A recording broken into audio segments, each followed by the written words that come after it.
I'm recording this because I don't know how much longer I can keep doing it.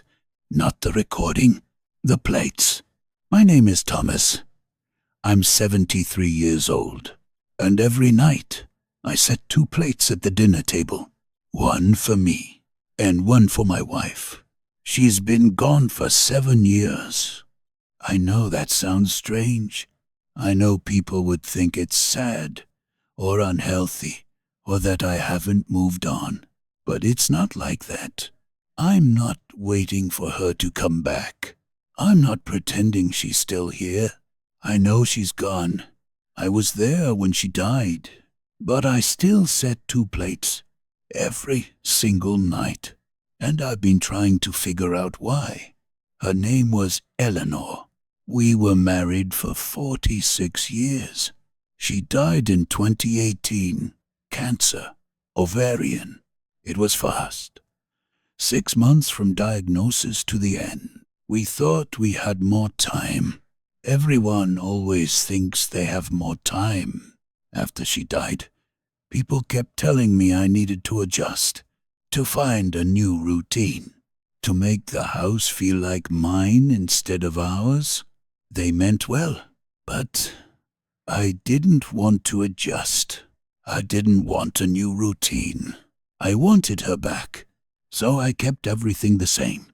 Her reading glasses are still on the nightstand. Her coffee mug is still in the cabinet. Her coat is still hanging by the door.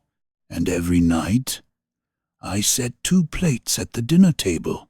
At first, I told myself I was just forgetting, that it was habit. 46 years of setting 2 plates, you don't just stop overnight. But after a few weeks, I realized I wasn't forgetting. I was choosing.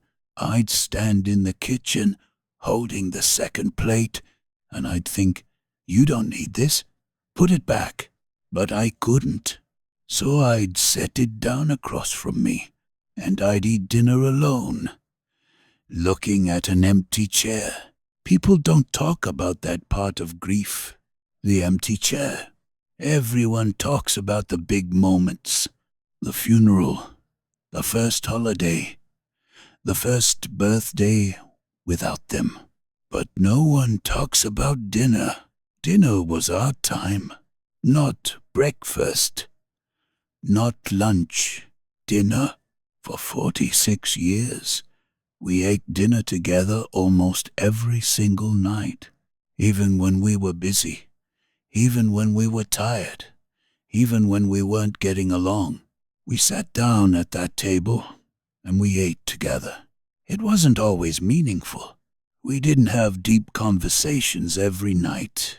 Most nights, we just talked about the day, what happened at work, what we saw on the news, what we needed from the grocery store. Small things, ordinary things, but it was ours. That half hour every night was ours. No TV, no phones, just the 2 of us. And I didn't realize how much I needed it until it was gone. The first dinner after she died, I stood in the kitchen and I didn't know what to do. I wasn't hungry, but I knew I had to eat something. So I made a sandwich, and I sat down at the table, and I looked at her empty chair. I lasted about 3 minutes before I got up and ate standing at the counter. The next night, I tried again. I made the spaghetti. Her favorite. I set the table like I always did. 2 plates, 2 forks, 2 napkins, and I sat down, and I cried. Not because I was sad.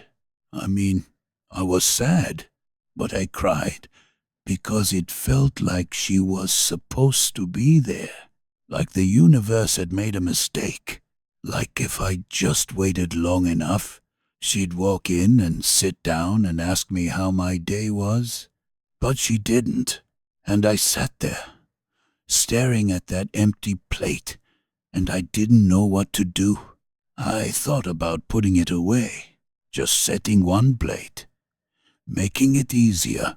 But I couldn't, because putting away that second plate felt like admitting she was gone, and I wasn't ready to do that yet. So I left it, and I've left it every night since.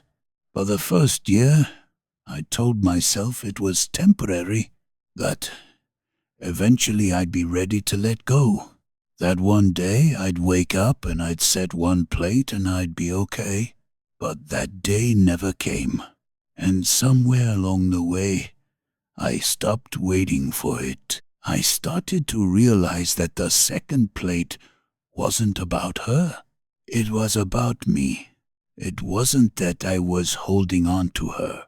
It was that I was holding on to us, to the life we had, to the routine we built, to the 46 years of sitting across from each other and being together, because when she died, I didn't just lose her. I lost us. I lost the version of myself that existed with her. The husband, the partner, the person who had someone to come home to, and I didn't know how to be just me. I'd been part of a pair for so long that I didn't know how to be alone. Every decision I made with her in mind. Every plan I had included her. Every thought I had, I wanted to share with her. And then she was gone, and I was just here. People don't tell you that part either. They tell you about the sadness. They tell you about the grief. But they don't tell you about the disorientation, the feeling of being lost in your own life. I'd wake up in the morning and I wouldn't know what to do. Not because I didn't have things to do, but because I didn't have a reason to do them. I'd make coffee and I'd think, why am I making coffee? Not because I didn't want it, but because there was no one to share it with. I'd watch TV and I'd think, why am I watching this? Because there was no one to talk to about it afterward.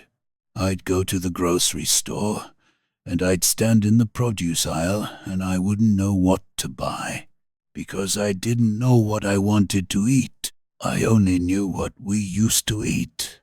Everything I did felt hollow, like I was going through the motions of a life that didn't belong to me anymore. And the dinners were the worst, because dinner was when I felt her absence the most. I'd cook something simple, chicken, rice, vegetables, things we used to eat together, and I'd set the table, 2 plates, 2 forks, 2 glasses, and I'd sit down, and I'd look at her empty chair, and I'd try to eat. Sometimes I could. Sometimes I'd get through the whole meal without breaking down.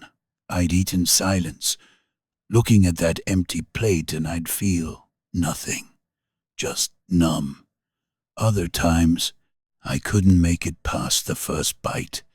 I'd sit there with a forkful of food halfway to my mouth, and I'd just stop, because it felt wrong. Not wrong like I shouldn't be eating, wrong like the world was broken, like something fundamental had shifted and nothing worked the way it was supposed to anymore. I'd put the fork down and I'd stare at that empty plate, and I'd think about all the dinners we'd had, all the conversations, all the quiet moments, all the times we just sat together and existed in the same space. And I'd realize I'd never have that again. That was the worst part. Not that she was gone. I knew she was gone. But realizing that I'd never have that again. That specific thing. That ordinary, unremarkable thing that I'd taken for granted for 46 years. I'd never sit across from her again. I'd never hear her talk about her day. I'd never watch her push her food around her plate when she was thinking about something else. I'd never reach across the table and hold her hand. It was gone, and I couldn't get it back, so I kept the plate, because taking it away felt like erasing her, like saying she was never there, like pretending those 46 years didn't happen, and I couldn't do that. My son came to visit about a year after Eleanor died. He lives in California. I'm in Ohio. We don't see each other much. He's busy. I understand. He stayed for a weekend, and on the first night, I made dinner. I set the table like I always do. 2 plates, script. Part 2. I'd cook something simple. Chicken, rice, vegetables, things we used to eat together. And I'd set the table. 2 plates, 2 forks, 2 glasses. And I'd sit down, and I'd look at her empty chair, and I'd try to eat. Sometimes I could. Sometimes I'd get through the whole meal without breaking down. I'd eat in silence, looking at that empty plate, and I'd feel nothing, just numb. Other times, I couldn't make it past the first bite. I'd sit there with a forkful of food halfway to my mouth, and I'd just stop, because it felt wrong. Not wrong like I shouldn't be eating, wrong like the world was broken, like something fundamental had shifted, and nothing worked the way it was supposed to anymore. I'd put the fork down, and I'd stare at that empty plate, and I'd think about all the dinners we'd had, all the conversations, all the quiet moments, all the times we just sat together and existed in the same space. And I'd realize I'd never have that again. That was the worst part. Not that she was gone. I knew she was gone. But realizing that I'd never have that again. That specific thing. That ordinary, unremarkable thing that I'd taken for granted for 46 years. I'd never sit across from her again. I'd never hear her talk about her day. I'd never watch her push her food around her plate when she was thinking about something else. I'd never reach across the table and hold her hand. It was gone, and I couldn't get it back. So I kept the plate, because taking it away felt like erasing her, like saying she was never there, like pretending those 46 years didn't happen, and I couldn't do that. My son came to visit about a year after Eleanor died. He lives in California. I'm in Ohio. We don't see each other much. He's busy. I understand. He stayed for a weekend, and on the first night, I made dinner. I set the table like I always do. 2 plates. He didn't say anything at first. We sat down. We started eating, and then, halfway through the meal, he looked at the empty plate and said, "Dad, why are you still doing this?" I didn't know what to say. I said, "Doing what?" He said, "The plate, Mom's plate." I said, "I don't know. Habit, I guess." He looked at me for a long time, and then he said, "It's been a year, Dad. You need to move on." Move on. I didn't say anything. I just nodded, and we finished dinner in silence. But I kept thinking about what he said. Move on. What does that even mean? Does it mean stop loving her? Does it mean forget her? Does it mean pretend she never existed? Because I don't know how to do any of those things. I don't know how to stop loving her. She was my wife for 46 years. She's woven into every part of my life. Every memory I have includes her. Every decision I made was made with her. How do you just move on from that? After my son left, I thought about putting the plate away. I really did. I stood in the kitchen, holding it, thinking, maybe he's right. Maybe this is unhealthy. Maybe I need to let go. But I couldn't, because putting that plate away felt like betraying her, like saying she didn't matter, like saying those dinners didn't matter. And they did matter. They mattered more than almost anything else. I started to realize something around the second year. The plate wasn't about her being gone. It was about her being here. When I set that second plate, I wasn't setting it for a ghost. I was setting it for a memory. For the person who used to sit there. For the life we had together. It was my way of saying, you were here. You mattered. We mattered.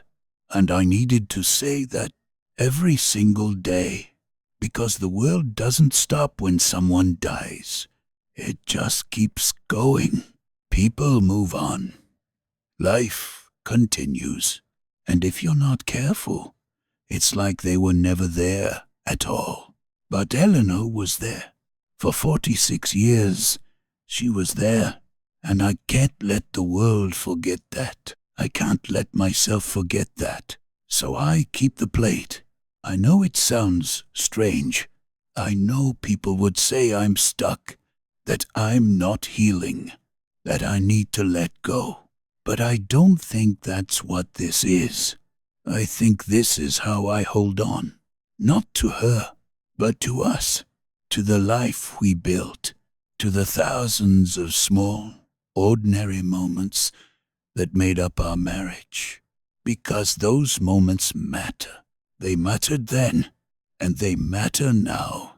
And setting that plate is how I remember that. There was a night, about 3 years after she died, when I almost didn't set it. I'd had a hard day. I was tired. I was lonely. And I thought, what's the point? She's not coming back. This doesn't change anything. So I pulled out one plate, just one, and I set it down at my usual spot. And I stood there, looking at the table, and it felt wrong. Not wrong like I was making a mistake. Wrong like something was missing, because something was missing. She was missing, and pretending she wasn't didn't make it any easier. It just made it lonelier. So I got the second plate out, and I set it down, and I sat down and ate dinner, and I felt a little less alone. Not because I was pretending she was there, but because I was acknowledging that she wasn't. That's the thing people don't understand. The second plate isn't denial. It's acceptance. It's me saying, yes, you're gone, and it's hard, and I miss you, and I'm eating dinner alone, but you were here, and that matters. I'm not waiting for her to come back. I'm not pretending she's still alive. I'm just remembering, and I need to remember, because if I don't, who will? My son doesn't talk about her much. He loved his mother. I know he did. But he has his own life now, his own family, his own worries. And that's okay. That's how it should be. But I don't have that. I don't have a new life. I have this life, the one I built with her. And when I set that second plate, I'm keeping that life alive.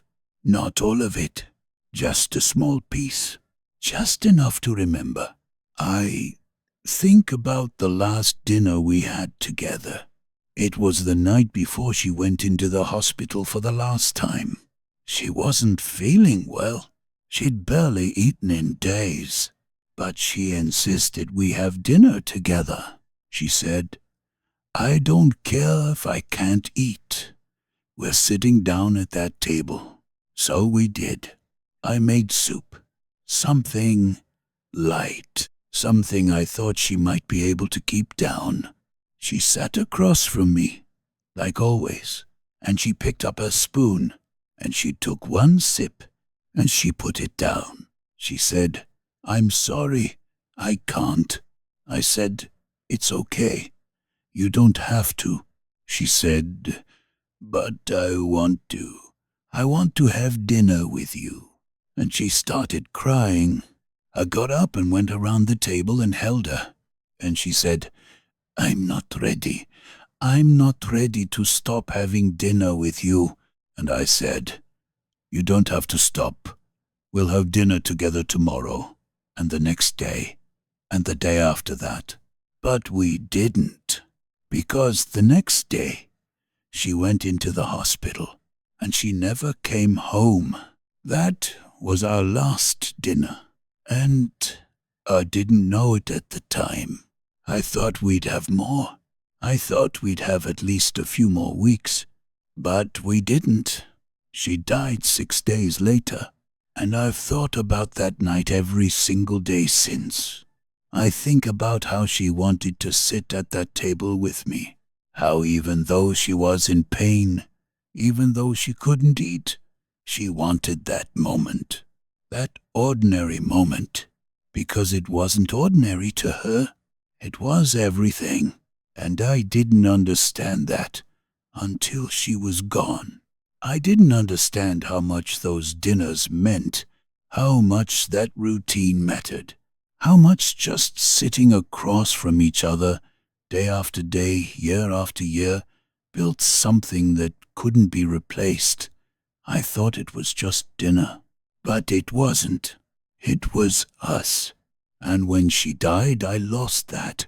So now, when I set that second plate, I'm not doing it for her. I'm doing it for me, because I need to remember that we had something real, something worth holding on to, even if it's just a plate. People ask me sometimes if I ever think about dating again, if I ever think about meeting someone new, and I tell them no, not because I'm opposed to it, not because I think it would be wrong, but because I'm not looking for someone new. I'm not lonely because I don't have a person. I'm lonely because I don't have her, and no one else can fill that space. I know that sounds closed off. I know people think I should be open to the possibility that I shouldn't spend the rest of my life alone. But I'm not alone. Not really. I have my memories. I have the life we built. I have 46 years of love and partnership and ordinary moments. And that's enough. It has to be, because it's all I have. I think about what would happen if I stopped setting the plate, if I just let it go, if I moved on, like everyone says I should. Would I be happier? Would I be healthier? Would I feel less stuck? Maybe. I don't know, but I also don't know if I want to find out, because right now, that plate is the only thing that makes me feel like she's still part of my life, like we're still connected, and I'm not ready to give that up. I don't know if I'll ever be ready. Maybe that's okay. Maybe I don't have to be. Maybe this is just who I am now, the man who sets 2 plates at dinner, and maybe that's enough. I know it looks sad from the outside. I know people see me sitting at that table, alone, with an empty plate across from me, and they feel sorry for me. But I don't feel sorry for myself. I feel lucky. Lucky that I had someone worth missing. Lucky that I had 46 years with someone I loved. Lucky that I had thousands of dinners with someone who made me feel less alone in the world. Not everyone gets that. Not everyone finds that. And I did. So yes, I said 2 plates. And yes, one of them stays empty. But it's not empty because she's gone. It's full because she was here. and I'll keep setting it for as long as I'm able, for as long as I need to, because it's not about moving on. It's about remembering, and I want to remember. I need to remember that she was here, that we were here, that we had this, and that it mattered. I am 73 years old now. I know I don't have a lot of time left, maybe 10 years, maybe 5, maybe less. And when I go, that table will sit empty. Both plates will be gone, and no one will remember the dinners we had, except to me. And maybe that's enough. Maybe that's all anyone can ask for, to be remembered, to have mattered to someone, to have left a mark, even if it's just a second plate at an empty table. I don't know what happens when I die. I don't know if I'll see her again. I'd like to think I will. I'd like to think we'll sit down at a table together somewhere and have dinner again, but I don't know. What I do know is this. For 46 years, we sat across from each other. We talked. We ate. We existed together. And that was the best part of my life. Not the big moments. Not the vacations or the anniversaries or the milestones. The dinners. The ordinary, unremarkable, everyday dinners. And I'm not ready to let go of that. So I'll keep setting the plate. I'll keep sitting at that table. I'll keep remembering, because it's all I have left, and it's enough. If you're listening to this, and you have someone you love, someone you eat dinner with, I'm not going to tell you what to do. I'm not going to tell you to appreciate them or cherish them or any of that. But I will say this. Those ordinary moments, the ones you don't think about, the ones that feel like nothing, they're not nothing. They're everything. And one day, they'll be gone. And you wish you had just one more dinner, one more conversation, one more chance to sit across from them and just be. So, if you have that now, if you have someone to sit with, someone to share a meal with, someone who makes your table feel less empty, don't take it for granted. Not because something bad might happen, but because it's good right now. And that's rare, and it matters. I had 46 years of it, and I'd give anything for just one more. But I can't have that. So I set the plate, and I remember, and I try to be grateful for what I had, instead of bitter about what I lost. Most days, I succeed. Some days, I don't, but I keep trying, because that's all I can do. I'm 73 years old. I set 2 plates at dinner, one for me, and one for the person who made my life worth living, and I'll keep doing it until I can't anymore, because she was here, and I was here, and we had this, and that's enough. If you stayed with me through this, thank you. I don't know why I needed to say it out loud. Maybe just to hear it myself. Maybe to remind myself why I do it. But if you have someone you sit with, someone you share your life with, maybe tonight, just notice. Notice them across the table. Notice that they're there. Because one day, they won't be, and you'll wish you had. Take care of each other while you still can.